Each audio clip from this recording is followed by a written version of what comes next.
अस्सलाम वालेकुम। Pathology start कर रहे थे पैथोमा से, तो तरक्की हो गई है थोड़ी सी पढ़ाई के अंदर, तो पैथोलॉजी भी कवर करते हैं। अब ये है कि सबसे पहले जो है चैप्टर 4 से मैं हीमोस्टेसिस और जो है ना रिलेटेड डिसऑर्डर्स वाला चैप्टर है ये, इससे स्टार्ट कर रही थी। तो पहले इंट्रोडक्शन देख लेते हैं। तो हीमोस्टेसिस जो है किसको कहते हैं हम लोग? तो हीमोस्टेसिस हम लोग कहते हैं अगर जो हमारी ब्लड वेसल है वो रप्चर हो गई है, उसमें से खून बह रहा है, तो वहाँ पर उस खून को रोकने के लिए जो कुछ किया जाता है तो उसको हम कहते हैं हीमोस्टेसिस, यानी कि ब्लीडिंग को रोकना सिंपली। तो ये है कि अब अगर हमारा ब्लड वेसल है, हमारी बॉडी में ब्लड फ्लो करता है, तो ब्लड फ्लो हमारी बॉडी के लिए बहुत ज़्यादा ज़रूरी है। अगर खून बहने लग जाता है तो ब्लड लॉस हो जाता है, बहुत मसले वाली बात है। तो उसके लिए ज़रूरी है कि खून को रोका जाए। अब उसको खून को रोकने के लिए भाई कैसे रोकेंगे? तो खून को रोकने के लिए ये होता है कि वहाँ पर एक थ्रोम्बस या क्लॉट जिसको हम कहते हैं, उसकी फॉर्मेशन होती है, ठीक है?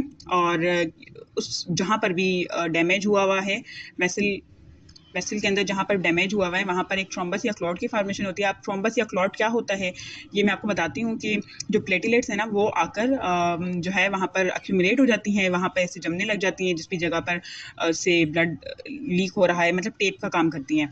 और फिर क्या होता है कि खून बहना रुक जाता है। अब जो हीमोस्टेसिस है ना, वो उसके दो स्टेजेस होते हैं, एक प्राइमरी और एक सेकेंडरी, ठीक है? प्राइमरी हीमोस्टेसिस में ये होता है कि प्लेटलेट्स ने आकर और वहाँ पर जिस भी जगह से खून निकल रहा है वहाँ जमा होना स्टार्ट किया। तो सबसे पहले वीकली प्लेटलेट जो है ना वो वहाँ पर बहुत सारी आकर वीकली वहाँ पर एक प्लेटलेट प्लग की फॉर्मेशन करेंगी, और जो है ना क्या होगा कि ब्लड को रोकेंगी, मतलब जो कुछ भी होगा ना कच्चा काम होगा स्टार्टिंग के अंदर सबसे पहले पहले। फिर सेकेंडरी हीमोस्टेसिस में ये होता है कि वो जो प्लेटलेट प्लग बना है वो उसको बहुत मजबूत किया जाता है, यानी हम ऐसे कहेंगे कि पहले हमने सिर्फ ईंटें खड़ी कर दी, ठीक है? प्राइमरी हीमोस्टेसिस मतलब सिर्फ ईंटें खड़ी कर दी।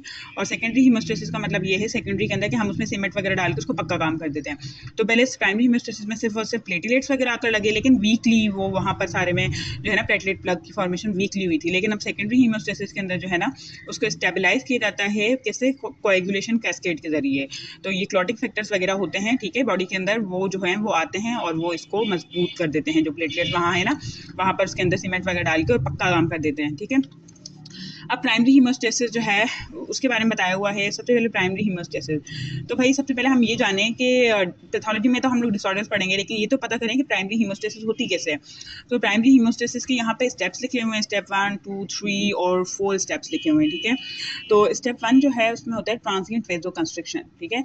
इसका मतलब ये है कि पहले जो वेसल है ना उसका जितना डायमीटर है ना वो उससे कंस्ट्रिक्ट कर जाएगी, यानी कि पतली हो जाएगी। क्यों?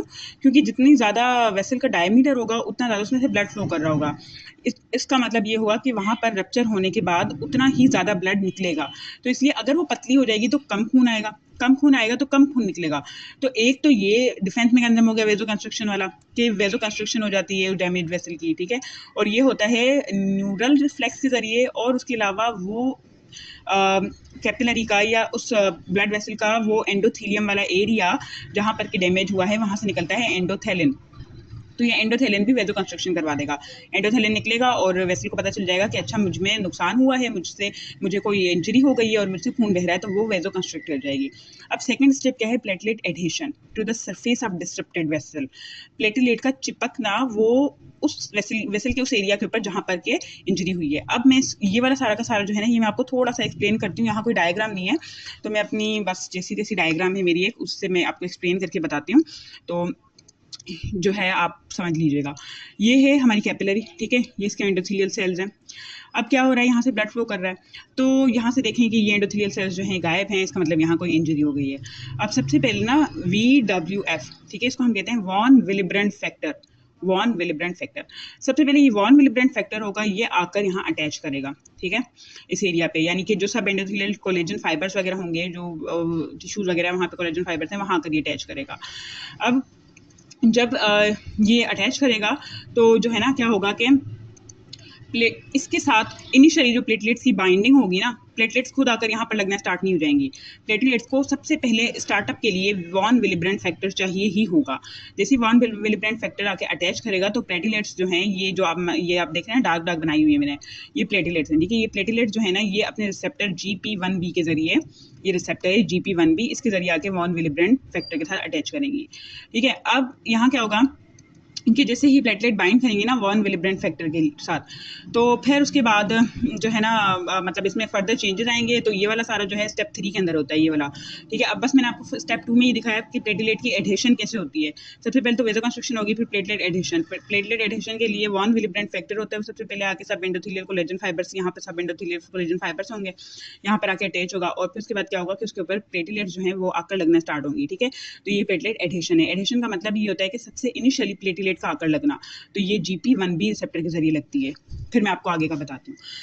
तो यहाँ से देखें कि वॉन विलिब्रेंट फैक्टर ये एक्सपोज सब एंडोथेलियल सेल कोलेजन पे लगता है, फिर उसके बाद प्लेटलेट जो है वो GP1B रिसेप्टर के जरिए वॉन विलिब्रेंट फैक्टर के ऊपर लग जाती है। अब वॉन विलिब्रेंट फैक्टर खुद कहाँ से आता है, तो देखें एक तो वहाँ की जो एंडोथेलियल सेल्स हैं, ठीक है, वो क्या करते हैं, उनके अंदर वीबल पैलेट बॉडीज होती हैं, ठीक है।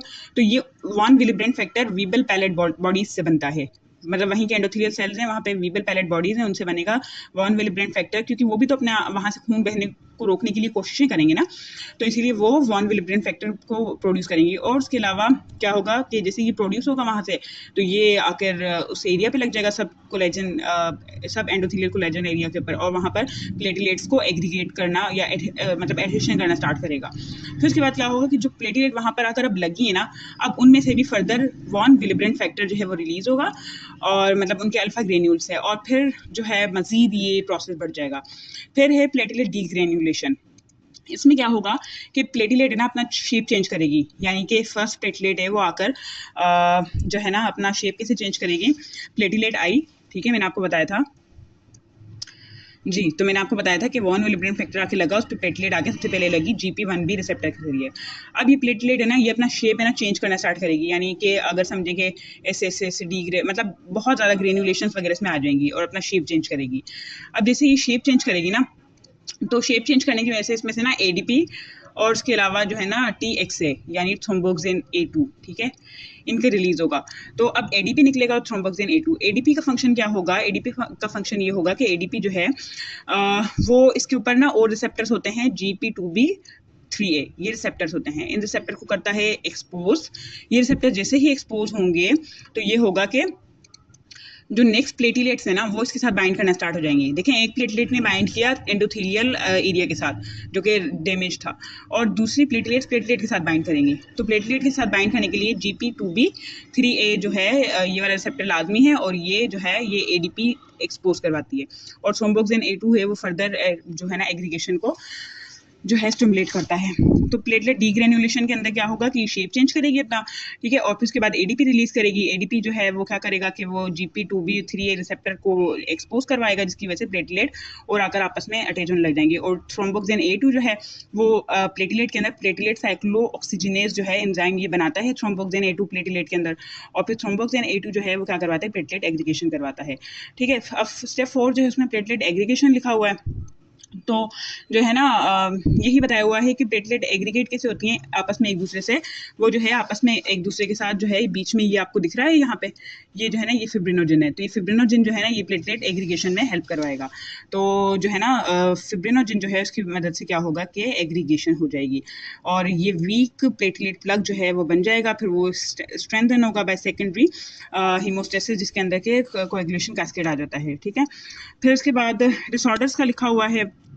तो डिसऑर्डर्स वगैरह के अंदर यही है कि अगर प्लेटलेट की क्वांटिटी कम हो गई है या ठीक से प्लेटलेट नहीं बन रही है, क्वांटिटी में कोई मसला है, तो उसकी वजह से डिसऑर्डर्स होंगे, जिसमें क्लिनिकल फीचर्स हमें ये दिखता है कि हमें ना सब क्यूटेनियस ना ब्लीडिंग दिखती है, यानी स्किन तो सलामत होगी लेकिन अंदर से खून बह रहा होगा, तो म्यूकोजल ब्लीडिंग, स्किन ब्लीडिंग जो है ना हमें दिखती है। अब इसमें सिम्टम्स वगैरह जो हैं वो क्या होता है कि एपिस्टेक्सिस दिखता है, यानी नोज ब्लीडिंग होती है, नाक से खून आना स्टार्ट हो जाता है एकदम से।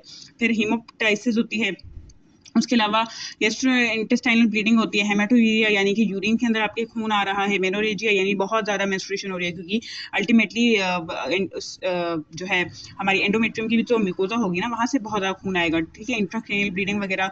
तो ये बहुत ज़्यादा सेवियर थ्रोम्बोसाइटोपिनिया के अंदर, थ्रोम्बोसाइटोपिनिया का मतलब ये है, थ्रोम्बोसाइट मतलब कि प्लेटलेट और पीनिया मतलब कि कम हो जाना, तो सेवियर थ्रोम्बोसाइटोपिनिया में इंट्राक्रेनियल ब्लीडिंग भी हमें दिखती है। सिम्टम्स जो हैं, सिम्टम्स के अंदर क्या होगा, पेटेकी ये है कि आपकी स्किन है ना उसके ऊपर आपको रेड कलर के जो है ना पेचेस या मतलब डॉट्स देखने को मिलेंगे। तो अब पेटेकी होते हैं, परप्यूरा होते हैं, इकाईमोसिस होते हैं। पेटेकी जो है वो 1 to 2 मिलीमीटर के मतलब उसमें होते हैं, परप्यूरा जो है वो 3 मिलीमीटर से होते हैं और ये 1 सेंटीमीटर तक होते हैं।